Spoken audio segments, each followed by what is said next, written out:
Indeed, he's risen. Christos voskres. Vishnu voskres. Christos anesti. Amen. See that voice there? Aletos anesti. Aletos anesti. Messiacham. This is one of those games that I'm not going to win because Father Richard has been collecting these and has a good memory. So that's who we're with today. We are with Father Richard, and there he is. But let's start out, as we do, whenever my brain reminds me to, with some deep breathing. So we make our transition to our time together. All right? So let's start out. We're going to breathe in and say the first half of the Jesus Prayer. And as we breathe out, we will say the second half. You'll do it in your mind. It's easier to breathe that way. I'll do it out loud. Okay. Ready? Slow breath in. Lord Jesus Christ, Son of God. Pause. Breathe out slowly. Have mercy on me, a sinner. Pause. Breathe in slowly. Lord Jesus Christ, Son of God. Pause. Breathe out slowly. Have mercy on me, a sinner. Pause. Last time. Breathe in slowly. Lord Jesus Christ, Son of God. Pause. Breathe out slowly. Have mercy on me, a sinner. Pause. Okay, resume your normal breathing. Now we're in that space. Welcome to my backyard. You can hear the birds are at it today. That's not a soundtrack. They're like that all the time.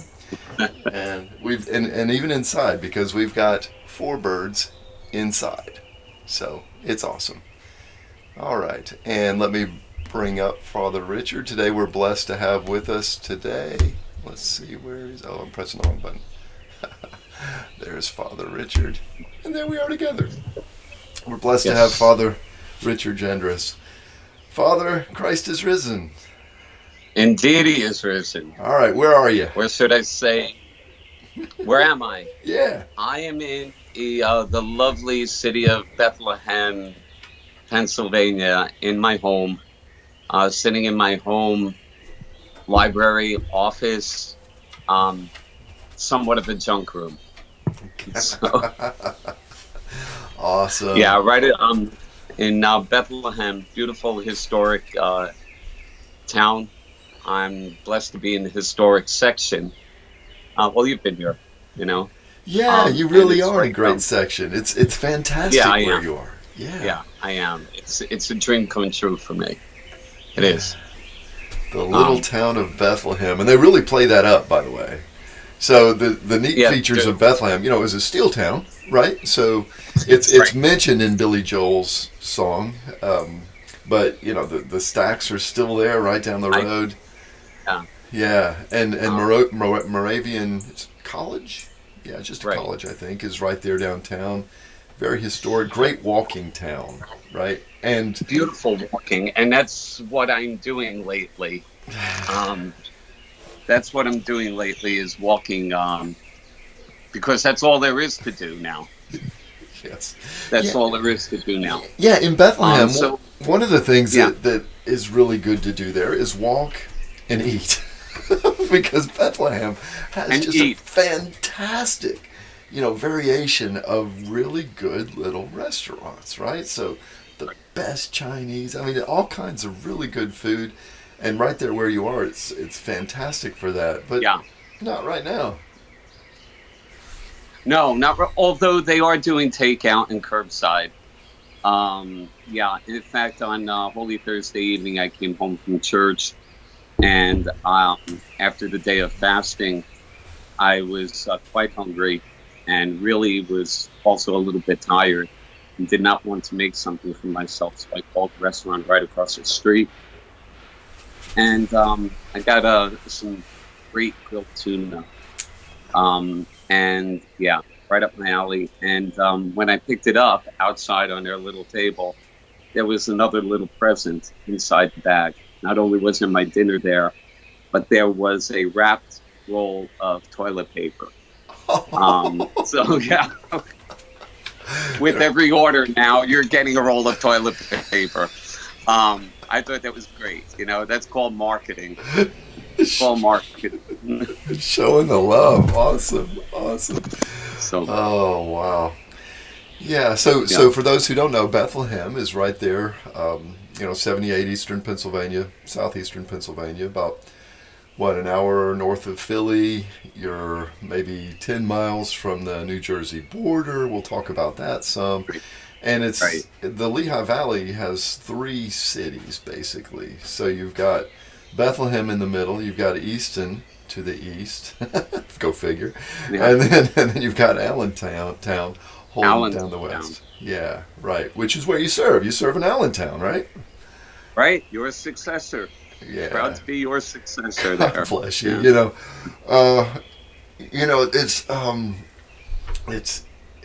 Transitions are tough, right? And yeah, God bless you. I know you're one of the things that priests end up doing is cleaning up after other priests, and I appreciate that you've never made me feel guilty for the way that I left things. So God bless your charity. I still haven't gotten around to doing a total cleaning, but I don't think it's so much a case of cleaning up, but making it work for you. Right. Exactly. Everybody who follows somebody else, whether it be a priest, a teacher, or anything, you come into your place, you've got to make it your own. Yeah. And initially, you're a little reticent to do that because you feel like you're sweeping the old guy out, right. But then it just comes to a point where you just have to make it your own. Right. You really do. And over time, the culture of the parish and the inner culture of the priest begin to, to meld together, right? Each one forms the other, both formed by the relationship with Christ, the divine liturgy, the prayers, the service of each other. But you do in it. Parish culture is very real, right? Absolutely. And, absolutely. It's not the case that priests are fungible, right? That, any priest can serve anywhere. I mean, they can, right? I mean, we've got the book. Right. You just start here and you end there for the services and things. Right. But it is also the case that some parish cultures are more conducive to the health of the priest and vice versa, right? Right. Yeah, and that's okay. Right. That's one of the beauties, right? Is this diversity of culture. Synchronicity.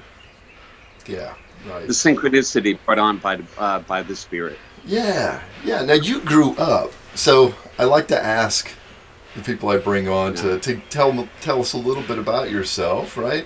And also how you came to Orthodoxy and how you came to the Ukrainian Orthodox Church of the USA. Well, I'm not so sure I came to it. I was sort of born into it. I am of, as you well know, I am of Ukrainian heritage. My grandparents immigrated to Ukraine. One right before my grandfather immigrated right before World War I, and my grandmother immigrated right immediately after World War I. They settled in the Gardens part of the world, Bayonne, USA, Bayonne, New Jersey. That's where they made their life, and that's where they built their family. These are my maternal grandparents. If anybody knows anything about Bayonne, it's right outside of Manhattan, right outside of New York City, hence the accent. And that's where I grew up.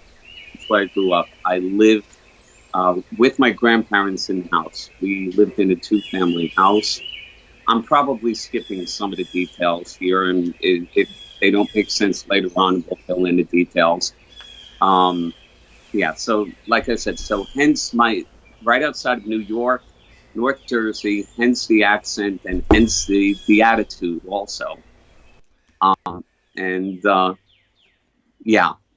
My grandparents were initially coming from Western Ukraine. They were Ukrainian Greek Catholic. They were part of the parish there, the Ukrainian Greek Catholic parish in Bayonne. There were parochial issues around the late 30s, then late 1930s, and my grandparents were part of the faction that then left that parish and formed a new parish, the Ukrainian Orthodox parish in Bayonne. They built the church. They worked hard. Period. As the Ukrainian immigrants, and I guess all immigrants did, when they came to this country. They worked hard, and they worked hard for their church too, in their parish. So church was always part of life. So, being brought up in that atmosphere, there I was. Right. So, like I said, I probably left out a lot of the details, and probably you'll need to ask more questions or something to make it make more sense. So you grew up in the parish in Bayonne, and thank God, and you grew up there close to New York City. And by the way, speaking of the Holy Spirit, this is proof of the efficacy, is the fact that I, from Georgia, and you from New Jersey, can actually be friends. Yeah. Right? And serve the same church, and, really, again, this is that diversity that we need, right? We need that. Mm-hmm.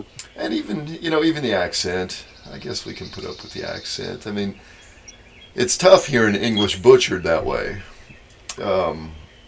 But one of the things we learn... But I forgive you. But I forgive you. Very good. So one of the things that we're celebrating right now, of course, the main thing we're celebrating is the resurrection of Christ. It's Pascha. This is, for us, this is Bright Week. And, it's just a glorious time. And the whole of Holy Week and Pascha, one of the things that I love about the Christian faith, and specifically about Orthodoxy, is the way that all of life is informed by and helps us participate more deeply in that resurrection, and other feasts as well. And the Ukrainian culture has been Orthodox for a long time, so it has a lot of these things. Right? Over 1,000 years. Right. And so I want to talk to you about some of those things, and we're going to get into it by talking about something that everyone shares, and that is a love of food, right? So in my tradition, I'm Anglo, right? My great grandparents were from England, and there you have the tradition of the English breakfast, the full English, right? Which is one of the right around the corner from me. I've had it there. It's fantastic at the what is it, the Red Stag? The Red Stag, right? Fantastic. Right around the corner from me. Yeah. Tell us about the Ukrainian Bright Wednesday Paschal breakfast. Oh, I just had it. You know what? Too bad. I woke up too early, and I couldn't. I could have shared it with you, or at least made you jealous of me. Well, the Ukrainian tradition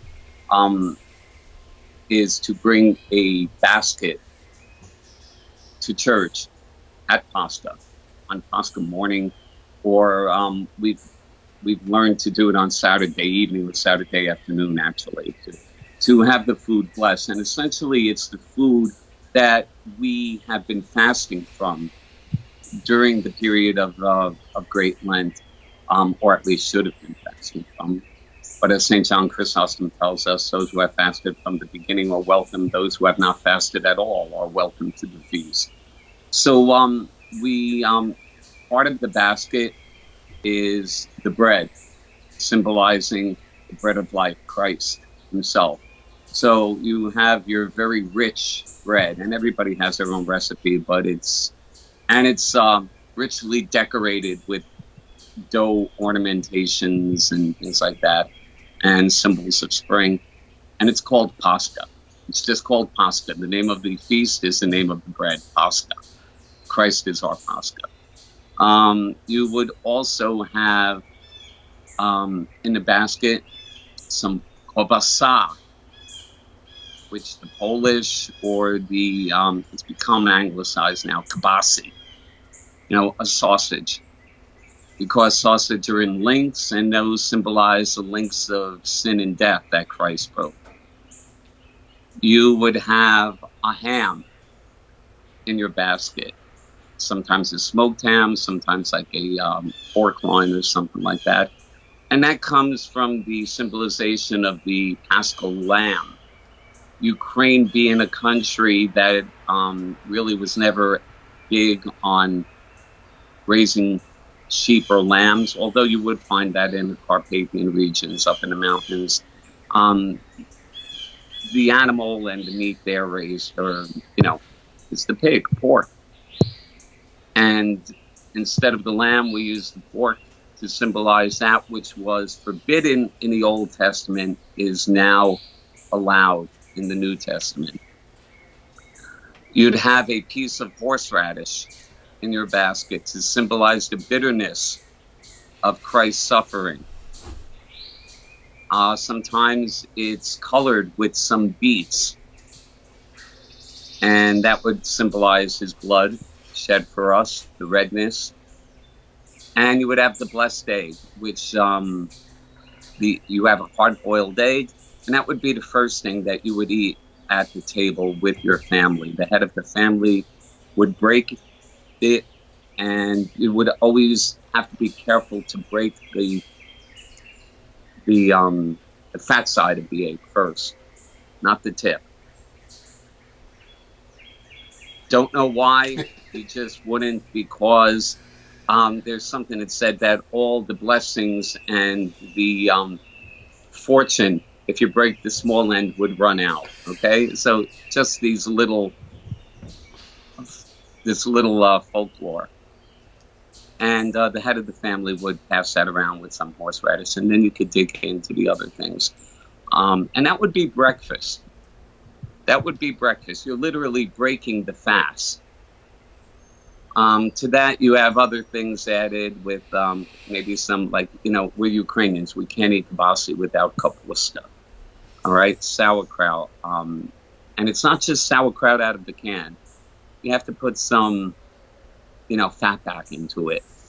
My grandfather used to say, kapusta, sauerkraut isn't good until you walk a pig through it. So you have to flavor that up. And potato salad. Don't ask me how potato salad made it to the traditional breakfast, but it did. Okay, and that's your breakfast. And I remember coming home from Paschal services as a kid, and we always had early morning services, dawn services in Bayonne. All that food would come out, and by that time we were home. It was still pretty early. It was like maybe 9:30 in the morning, and all that stuff came out. And the bottle also went out on the table because you had to toast the holiday, So that would be your typical Paschal breakfast, and that's what I had this morning. Awesome. Yeah, that's awesome. And yeah, it really is a huge tradition, right? The closest thing that Americans have to this is Thanksgiving, right? There are certain things that you have and don't have on Thanksgiving. Yes. But it specifically ties the home and the church, right? The way that it's done for Pascha. Yeah, absolutely. Absolutely. I remember growing up as a kid, and I kind of lament it. I kind of miss it. On Sunday, we always had Sunday dinner. After church, there was, the family gathered around the table, and there was a roast, there was vegetables, there was, it didn't matter whether it was Easter or Christmas or whatever. It was, it was Sunday. Mm-hmm. It was Sunday. So you celebrated Sunday, and it was an extension of the Eucharistic table at home. People may not have had that right in the front of their minds, but it was in the back there. This was an extension of the Eucharistic table. To the point where even my grandfather, I remember him telling me as a little child, I went to take a butter knife, had a slice of bread, and I, wanted to, it was cut the bread. My grandfather reached over and he took the knife out of my hand, and he told me in Ukrainian, you know, Jesus Christ broke bread. You should do the same. So you never took that slice of bread and cut it. You broke it. And then with a piece of it, you were supposed to hand it to the person next to you. You were supposed to share your bread. So you could see that the Eucharist was, it was in the hearts and the minds and in the culture of the people, and it was passed down, Yeah. One of the things that really impressed me about Pascha and the piety of the Ukrainian people and people with Ukrainian heritage is the way that they would. So I mean, I got the idea as a convert. Hey, we bring baskets. It's full of things that we fasted from, and then you'd have it blessed, and then you'd eat it, right? I get the process, right? But to watch how the families set up their part of the table for the blessing of the basket, right? It's everything is on display. Can you talk a little bit about that? Yeah. Ukrainians are big. I see a Ukrainian embroidery there on your rail, there with the icon. Ukrainians are, part of our culture is, we make, also the eggs we decorate at Pascha. All right, the Ukrainian Easter eggs. Ukrainians are known the world over for the pessim, the Ukrainian Easter eggs. But another thing is the embroideries that the Ukrainian people make too. So the basket had to be pretty. So you had to cover it on your way to church with an embroidery. And usually it was embroidered with, eggs or pussy willows and spring flowers. And even sometimes with the words, Christos Voskreson, Christ is risen.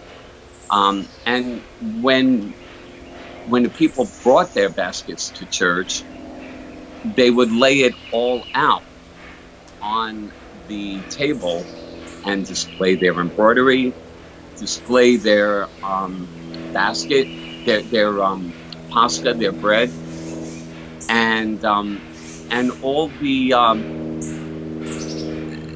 I don't know if I'm being right when I say this, the old ladies would come around to check out each other's basket and to check out how nicely Mrs. So-and-so decorated her Pascha this year, how nicely so-and-so decorated even the butter in the basket. You would take peppercorns or something or cloves to decorate a cross into the butter. It had to be pretty. It had to be pretty. Beauty will save the world, right? Right. Yeah. And this is, it's awesome. Yeah. And, so we have kind of that kind of a sensibility, but because, I'm from an Anglo culture, it's more based on utility, right? So we would have potlucks pretty much every week, right, at church. And you would never, even if you had the gall to go buy KFC to get whatever it is that you're going to bring to the potluck, you wouldn't put it out in the cardboard container. You'd put it out in the cardboard? No, you wouldn't. Never. No, you'd get your nicest thing and you'd put it in there, and you'd. Yeah, but so there's a little bit of that. But let me tell you, all the stops are pulled out when the Ukrainians celebrate Easter, and it's just a beautiful thing. And one of the reasons it's juxtaposed with the piety, different kind of piety that is experienced and expressed and lived during Holy Week. So talk to us a little bit about the high points of Holy Week in the Ukrainian Orthodox tradition, right? What is it that really, when Ukrainian Orthodox think about Holy Week, and not just think about it, but feel it, right? What is it? What are the memories? What are the senses? What are they experiencing? What are they experiencing? What did I experience? What am I? That's a large question. That's a large question. Um, Well, let me tell you what I yeah, see, and then you can riff off yeah. of it. Okay. All right. So, when you go to different cultures that are celebrating this, they have different traditions. So, like growing up, we had Maundy Thursday, right? That was a big Right. part, and so on. Within Orthodoxy, it seems like different services are prominent, right? What I see as an outsider, now insider, is the way that Holy Friday and that Vespers service in the evening and the Plashenica. That's Right. it. That's the piety of Yeah. Holy I Week. Yeah. I would say that that as the Ukrainian people, but I'm not so sure it's just the Ukrainian people. I think it's true for anybody who's living the liturgical life in the church. I mean, on Friday, on Good Friday, that is pretty much a pinnacle. That's a high point of it. You there are burying, the Savior who gave his life for you and for the world. Um, and you're going into the tomb with him. So that's why I think how our people just venerate the shroud, with so much reverence. I mean, any icon is venerated with reverence, but for some reason, the Pashtunitsa it's like the epitome of icons. I don't know. It's approached with a reverence that's just reserved for it. Um, Yeah, yeah, right. That's what I see. And then, so yeah, of course, this is true for all Christians and Orthodox Christians. It's around that Patafios, the Plashenica. That's the experience. right, One of the differences that I see, and is for one, a lot of that piety is experienced within the context of the Vesper service rather than the Matin service, right? right, right, And uh, it's so the preparation, right? So in Greek parishes, Antiochian parishes, I'm pretty sure they have a tomb that's in the church as part of the church, furniture all year round, right? It's off to the right. side. Yeah, Not Ukrainians Ukrainian. are So different. talk to us about the No, tomb. yeah, the tomb is something that's kept just for that. Yeah, um, yeah, it's called Boshi Hrib, God's grave. And it's yeah, the whole thing of decorating it around it and ordering the flowers and making sure. Back in Bayonne, in the parish in Bayonne, the ladies wanted only white. And it's this year it's okay because the Easter's Western Easter and our Easter are only a week apart. But next year we're going to be, I think, 5 weeks apart. Correct? I think we are. We're going to be in May, and a lot of the floral supply houses, they're not going to have lilies in May anymore. It's going to be over and done with. They're already thinking Mother's Day. So it's difficult to get those white flowers then, you could get. But the ladies, that was their job back in Bayonne. And no, no, no, no. They only wanted white, white, white, white, white, white. And but sometimes, try to talk to Ukrainian women. You don't win.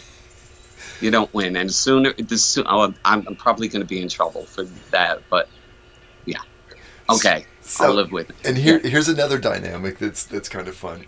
Someone has to know how to put the tomb together hmm because it's like one of those puzzles, right? That you have to. Everything is only works one way, and you think you got it, but then you end up with a right. piece. So there's always someone that knows, right? Well, my experience over the years that Ukrainians, we have a lot of engineers among Ukrainian people. When if they manage to get to professional levels and educations. We have pan engineer, um, Mr. Engineer. But when it comes to things like that, the Ukrainians just are not designed sometimes. All right, it's just not. I you know I I. I pulled out the apparatus here in Allentown this year, and I looked and I said, there's got to be an easier way. It's 2020. We need to update. We need to update, and there's got to be a better and easier way. Yeah. Okay. Oh, yeah. See, there's the new priest in Father Richard coming out. Right. Yeah. Because it's got to be. There's no way you're ever going to change the way that a tomb in a parish is put together. Oh. So let me tell you a fun story. So,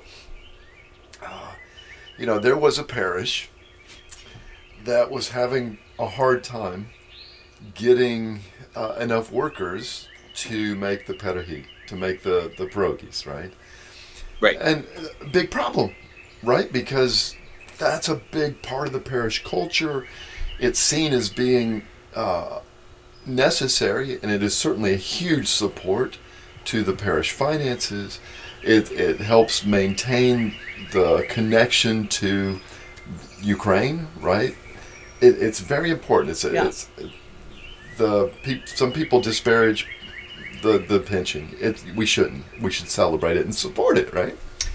So, there was this problem, and so the guys who were not directly involved with the pinching, but would come and pinch or do whatever, was, delegated to them. Being problem solvers, they came up with an idea. They make machines that automate some of this process. So they investigated, and they decided, yes, we will buy one of these machines. And they got one of those rollers, right?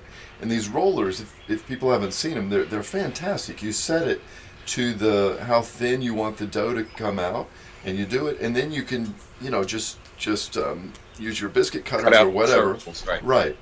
And it's very efficient, right? So, here we go. They roll it out, and expecting, oh, thank you. You've made this easier. Everything's going to work better now. No. Come to find out, people don't like that kind of change all the time, right?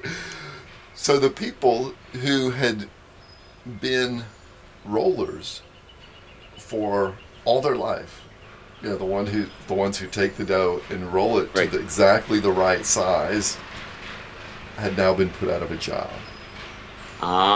And so felt that as, kind of I guess I'm not valued anymore. You're replacing me with a machine, right? Whereas, the assumption was, no, this would free you up to fill, pinch, whatever it is. But come to find out, no, it just doesn't work. There's a scene, it reminds me of a scene in Jabberwocky, right? Where there's a hooper, a barrel maker, and the son, is really in love with new processes and stuff. So he rearranges his father's shop so that it'll be more efficient to make the barrels, and it just goes south really quickly in the way that Monty Python can do.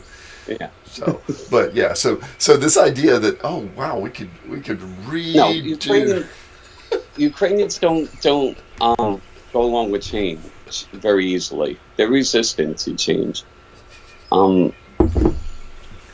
But there is, and you will get the older generations, and I tend to agree with them that, when you start making pierogies with too many machinery, they don't taste the same. They don't. I mean, I'll go as far as the parish that I was in previous to this in Carteret.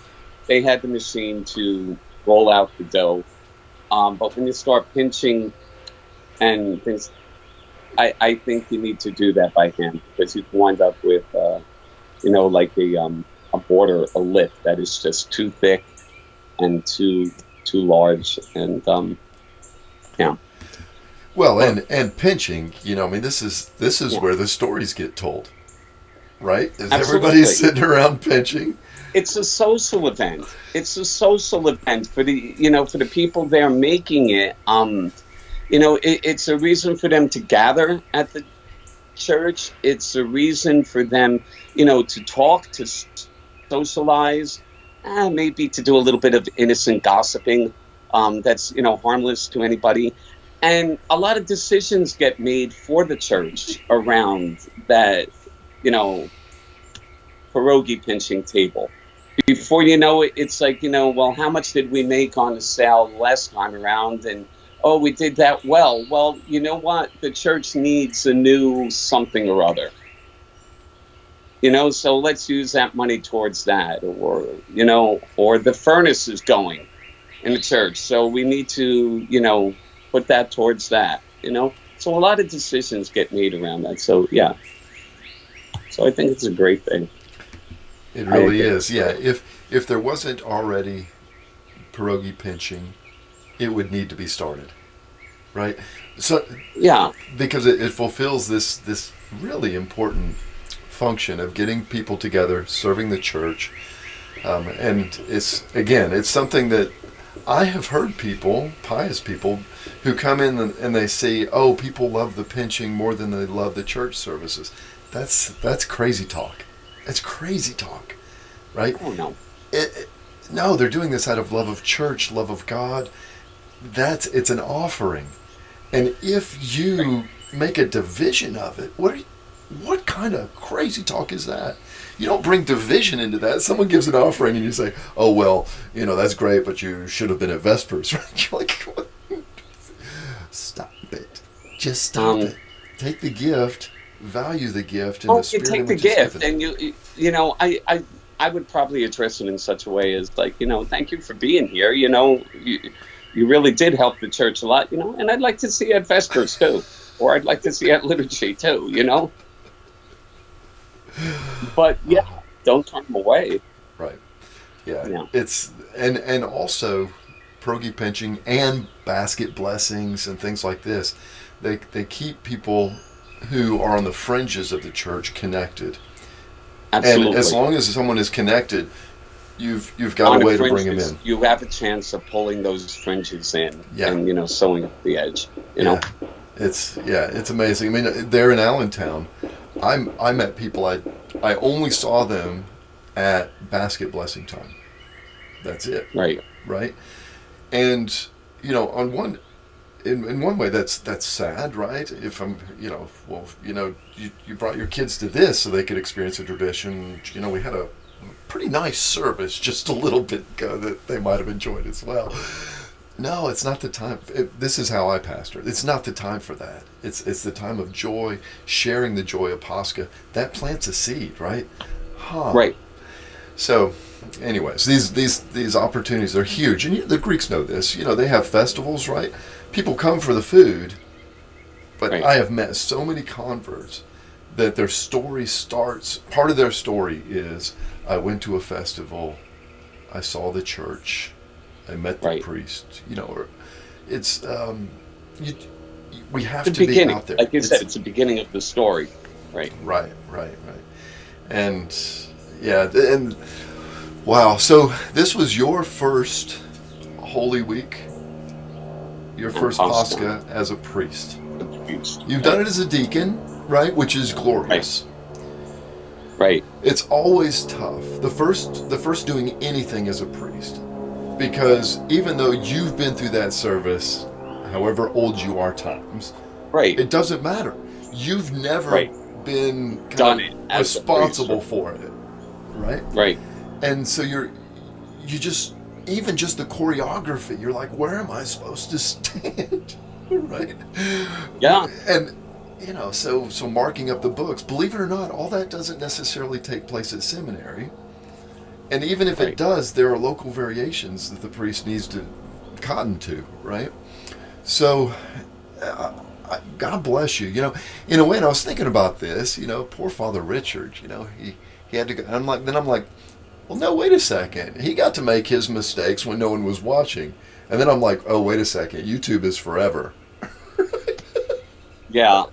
I didn't do YouTube. Facebook Live. We did Facebook. Yeah. We did Facebook. Yeah.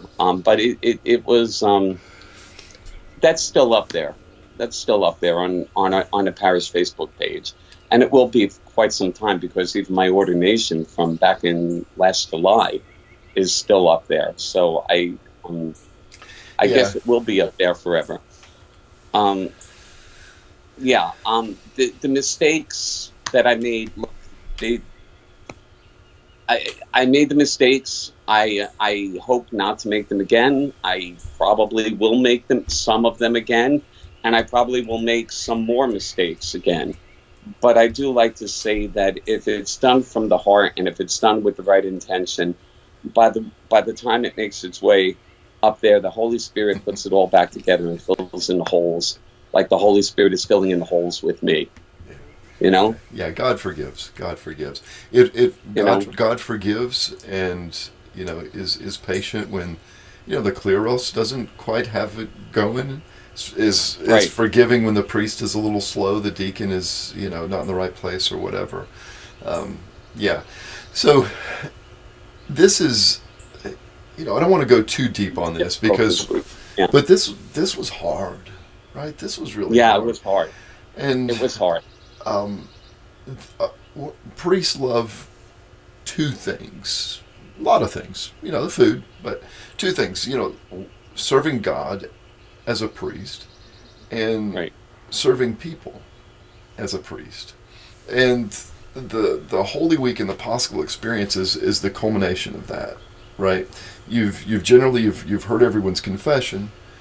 You've gone through this intense period of repentance, of preparation as a community, and then that explosion of joy that comes with Pascha together, right? Well, no, none of that.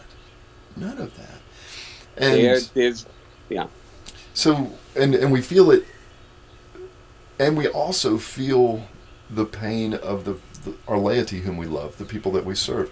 We feel their pain.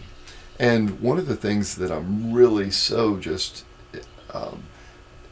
thankful for, joyous about, whatever the right word is the way that our priests have done whatever they could to help people in that pain, in that really difficult place, right? And because this is not something that they taught in seminary, this live streaming, none of this, it just isn't part of the traditional model. Right. But, oh my goodness, so many priests figured it out, right? And got it done. Some priests figured it out. Other priests got a parishioner to figure it out for them. Delegation is wisdom. Yeah. Right. The key to effective leadership is delegation. Okay. Yeah. Fantastic. Yeah. And so, I am sorry that your first experience of Pascha as a priest was this, but here's another thing, and I'm going to get a little bit deep here, so sorry. I think this is one of those preparatory periods for us, right? This, hey, things are different and we can react.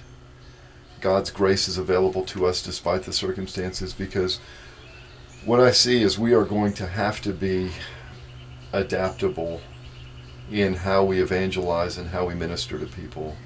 The old models are still going to be available, but there's going to be so much need that the old model will not address in the next 2-3 years, as we recover not just from the virus, but from economic depression, from huge unemployment, from this readjustment of our economy, and so on.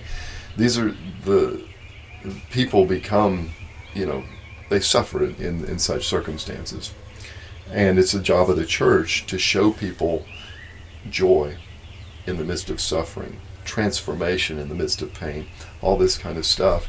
And if we just stay in our churches waiting for people to come, or even just invite them, usually using the normal methods, we're going to leave a lot of people out there not knowing the gospel, not knowing how salvation comes to all of his people, even in the midst of heartbreak and pain. So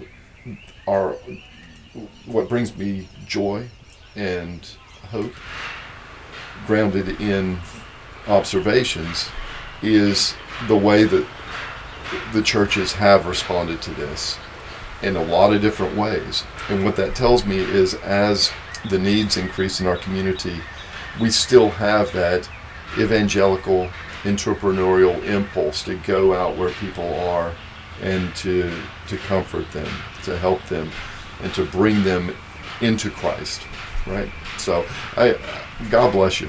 What a tough time to start out in your priesthood. So my next question, I want to get a little bit lighter. What took you so long?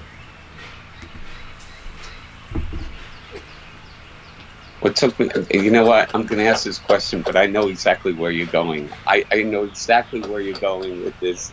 And you know what? Not fair. Not fair, Father. Okay. What took me so long? We fight it. We fight it. A little bit of ego, I guess, on my part. A little bit.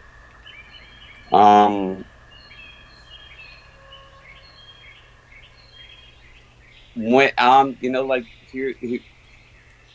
here's the deal. When the time was right, Yes. God said the time was right. Yeah. Right? And I'm busting your chops, because the Of fact course is, you are, you weren't waiting to serve. So I met you in 2002 in the right. summer. And right from the beginning, you were telling me. Yeah. Yeah, no, but you were a subdeacon, and you were an active Right. subdeacon. You weren't a I was subdeacon that Right. went and knew how to do the censer and the candles and all this stuff and organize the kids and all that. That's important. Right. Love having a good, competent subdeacon, right? But Right. you were also involved in all kinds of things. You weren't waiting for ordination as a deacon or a priest to No, do looking God's back, work. no, I was not. No. Yeah. Hindsight is 2020, and I think what I did during that time was what I was supposed to do. I was a teacher for 33 Yes. years. Yeah. And 33 years in an inner city school district, Jersey City, Yes. New Jersey. I was in a high school. Sometimes our enrollment went up to 3,200 kids. There were townships in New Jersey with less people than that. And it had all the issues and the problems of any large urban high school. And there were times that people would ask me, aren't you afraid to go into work? And I would talk to my colleagues about it, and I would say, and they would say, yeah, we get that all the time. And if we stopped and thought about it, yeah, I guess we should be afraid to go into work, but we never thought about it. You wake up in the morning and you do what you're supposed to do, and you do what you have to do, and you go in and you do it. And it was tough. It was tough. It was not an easy thing, but I loved it. I loved it, and I miss it now. I do miss it. And that's not to say that I would give up what I'm doing now to go back and do it, but I'm teaching in a different way. I'm teaching in a different way now. But 33 years of doing that, I kind of, and then I went to teach English at St. Sophia's Seminary when the bishops asked me to come and do that. And that was my impetus for retiring from the public school system. And I taught there for a year, and now I'm here doing parish work, and I'm loving that too. So in the end, Father Afanasy Mostalski, may he rest in peace. He, you know him, right? Father Afanasi, he was the caretaker of the miraculous icon of St. Anna. And I developed a friendly relationship with him, and he was a spiritual guide to me also too. He would come out with these little pearls of wisdom. And one of the things that he did say to me one time is, Richard, when have you ever known the will of God not to be done? When you think about that, when have you ever known the will of God not to be done? In the end, God's will is always done. It's always done. We don't, we can fight it. But in the end, he's God. His will be done. His will be done, you know? Amen. Yeah. Preach it, Father. So, yeah, and that's what I wanted to bring out of you. That's what I wanted people to hear. Yeah. Is, there were all kinds of ways that you were providing openings for grace in people's lives, the lives of all your students who knows what they were going through in their homes, right? Who knows? But when they were with you, they got respect. They knew that their dignity was recognized. They were challenged. I have no doubt that you challenged your students, right? And they also, so not in a warm, fuzzy, weird way, but they knew that they were loved and valued, right? Come on, that changes lives. And for 30-something years you did that. And in your life in the church, I saw you at every sabor. And by the way, our Metropolitan is here. Ispala ti despota, Christos Voskres. And here's one of the things. I celebrate the diversity within the church. I even love having people from New Jersey in the church, right? Why? Because they're not going to sit on their hands. You love having people from New Jersey. I know. You'll let them in. Huh? This is how accommodating I've become. I recognize value, I love people from New Jersey. This is one of the things as a Southerner that I've learned, that our prejudices are just wrong. They're all over the place. They're completely wrong. So just to let you know what the bias looks like. So when a Southerner sees someone from the city, right, from New York or New Jersey, and hears it sounds aggressive, right? The speech patterns sound aggressive. And aggressive and unkind. But that's not what's going on, right? What's going on is a commitment to doing the right thing, to setting aside what's the best word? The covering to get to what's important, right? And you do that much more quickly than I do, right? So anyways, I saw that at Sabor, that you were willing to say things that made people uncomfortable. We need to be uncomfortable. Doesn't mean you're always right, but we need people to make us uncomfortable. Right. Not just you. But it doesn't mean that I'm always wrong either. Right. Right. And so I'm convinced that this is why God gave us different dispositions. All of us with our own things that we need to struggle with. I know, most of what I need to struggle with to make me a better pastor, a better Christian. Your struggles are a little bit different, but as we grow in Christ and we bring those hopefully blessed dispositions, ones that are being sanctified, into our service to the church together, it's like, it's almost like the church was like a body with each of us having different responsibilities and callings. I think I've heard of this somewhere, right? Yeah. And I think it was Paul. I know. Yeah, right. Was it? Did I read that somewhere? Yeah. So, whenever we see someone in our parish that doesn't quite fit in, celebrate that, right? And help them develop that gift, because they're there for a reason. Yeah. They are there for a reason, right? Yeah. So, well, and I'm teasing you about Jersey. I love New Jersey. I've fallen in love with her, right? Yeah. I mean, my favorite place to go on pilgrimage is South Bound Brook, right? It's when I go to South Bound Brook, to seminary was the center of that chapel and seminary was a huge part of my formation and still is. But it's bigger than that. You know, being the cemetery at St. Andrews, the stories there, the love there, all of it is just so profound.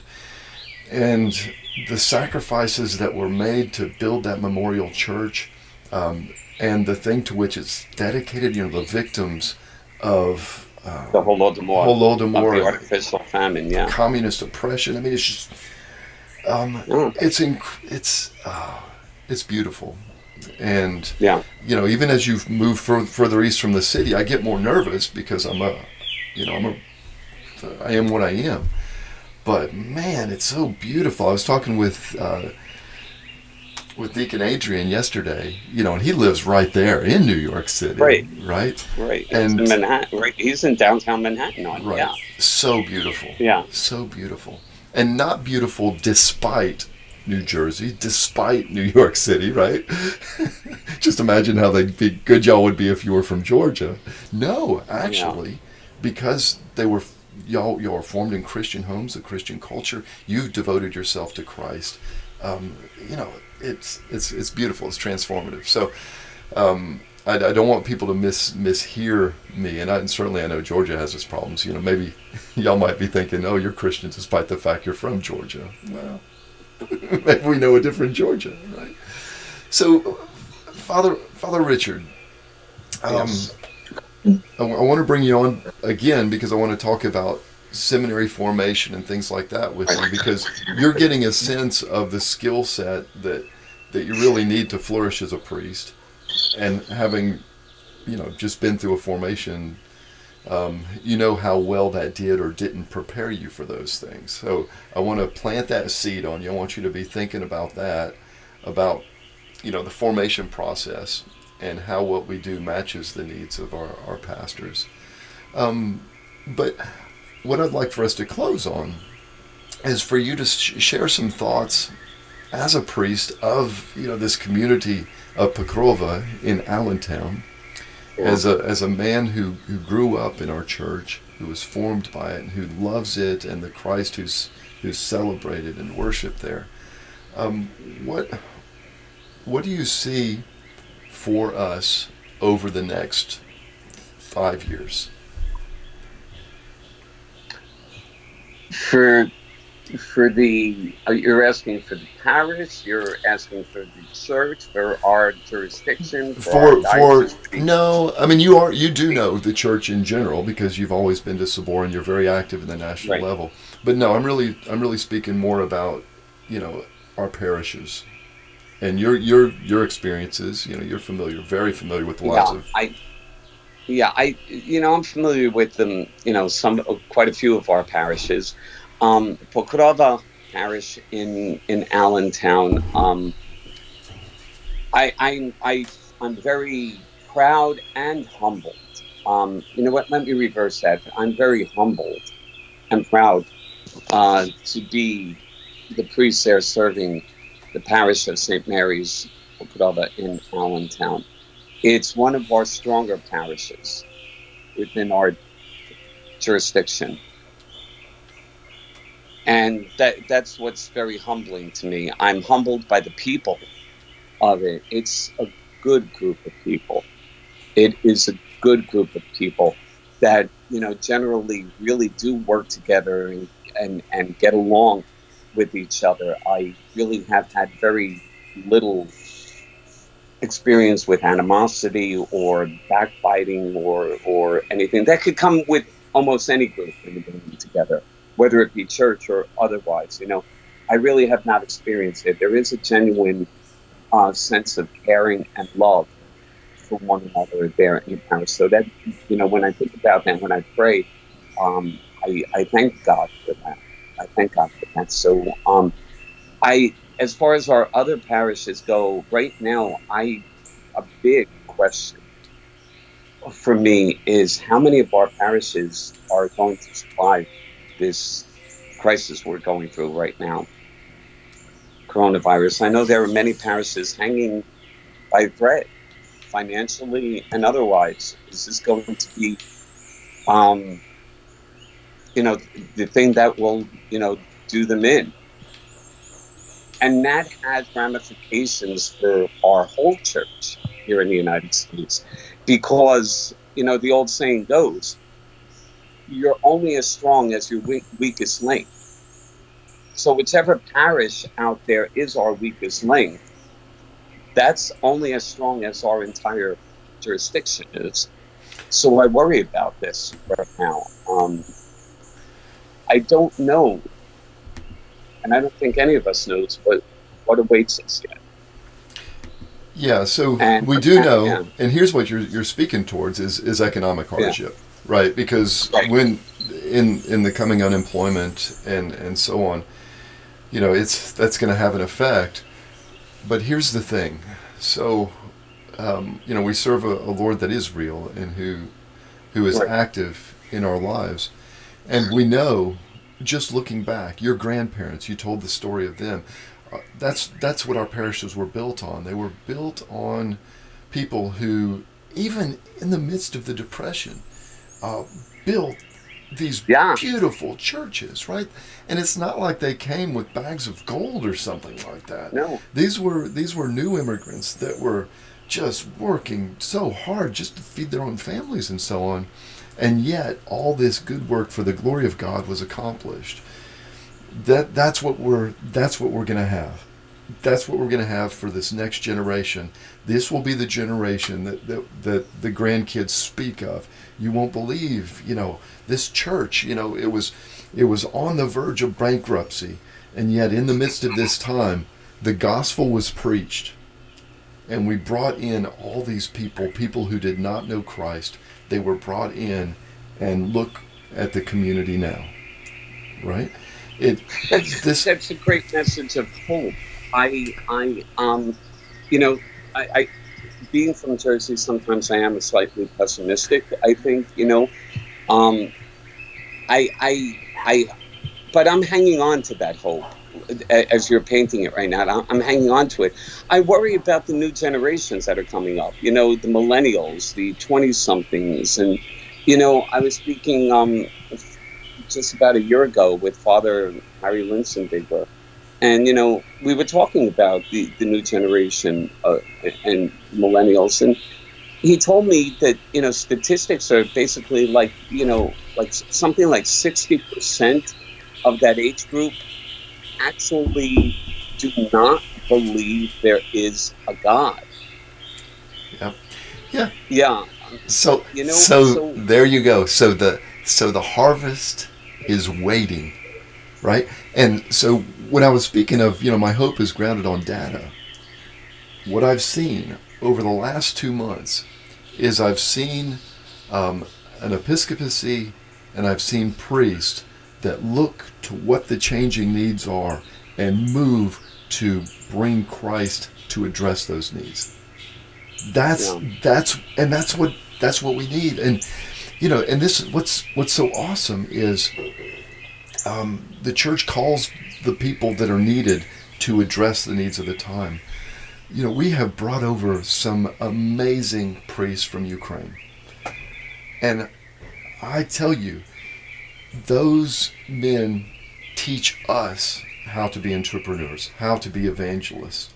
They go to a community and everything is hard.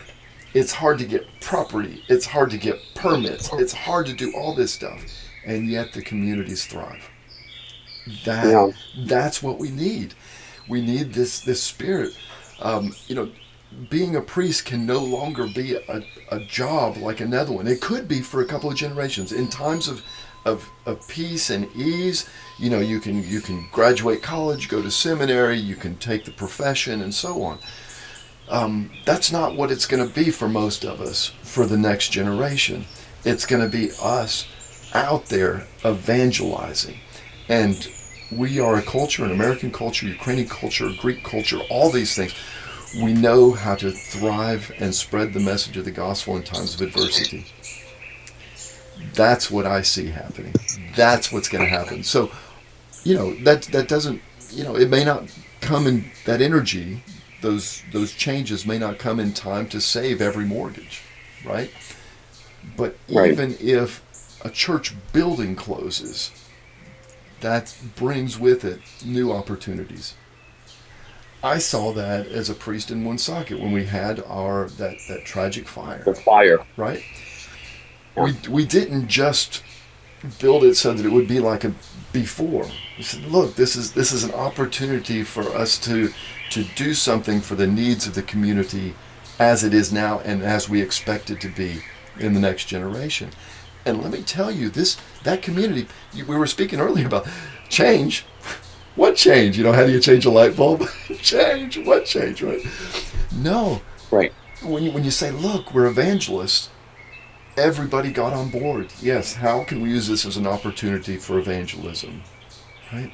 And that's what's going to happen. And it's going to happen because that's the kind of leadership we have, right? Look at how it is that Metropolitan Antoni, who's been behind the scenes because he's been stuck at home, God bless him, and Archbishop Daniel, right? Look at how they've reacted to this. Look at again how our priests have reacted to this. So even people who have been doing the same job the same way for 30 years have learned how to adapt to meet the needs of the present time. We need to continue, though, to adapt, to it, and I hope that we have the ability and the wherewithal to see that, and I'm not just talking about the financial issues that are going to be facing us. I'm also talking about the issues of faith, and we're going to need to find